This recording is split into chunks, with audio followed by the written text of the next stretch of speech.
ఈ ప్రత్యేకమైన టీ తాగడం వల్ల గుండె ఆరోగ్య సమస్యలతో పాటు మరెన్నో ఆరోగ్య ప్రయోజనాలు ఉన్నాయి. బేరీ పండు ఈ పేరుతో పండు ఎప్పుడైనా విన్నారా? దాంతో టీ కూడా కాసుకొని తాగొచ్చు. దానివల్ల చాలా ఆరోగ్య ప్రయోజనాలు చాలా ఎక్కువగా ఉన్నాయి. కాబట్టి ఈ టీ తాగి అందరూ ఆరోగ్యంగా ఉండండి. దీనితో టీ తాగడం వల్ల యాంటీ ఆక్సిడెంట్స్ మరియు ఇతర రసాయనాల వల్ల ఇది దీర్ఘకాలిక వ్యాధుల ప్రమాదాన్ని తగ్గిస్తాయి. ఎర్రగ్రే వంటి బ్లాక్ టీని క్రమం తప్పకుండా తీసుకోవడం వల్ల గుండె ఆరోగ్యం మెరుగుపడుతుంది. ఇటువంటి టీ తాగడం వల్ల శరీరంలోని కొలెస్ట్రాల్ స్థాయి తగ్గుతాయి. ఈ కొలెస్ట్రాల్ తగ్గడం వల్ల శరీరంలోని బరువు తగ్గడంతో పాటు గుండె జబ్బుల ప్రమాదం కూడా తగ్గుతాయి. ఇటువంటి ఆరోగ్యకరమైన టీ తాగడం వల్ల ఆరోగ్యకరమైన జీర్ణక్రియ ప్రోత్సహించబడుతుంది. కడుపు నొప్పి లాంటి సమస్యలతో బాధపడుతున్న వాళ్ళు దీన్ని తాగడం వల్ల మంచి ప్రయోజనాలు ఉంటాయి. ఈ పళ్ళ రసాలలో యాంటీ ఆక్సిడెంట్స్ ఉంటాయి.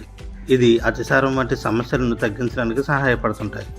ఈ టీ తాగడం వల్ల మానసిక ఆందోళన, ఒత్తిడిని తగ్గించి దృష్టి మరియు ఏకాగ్రతను పెంచి మంచి ఫలితాన్ని ఇస్తాయి.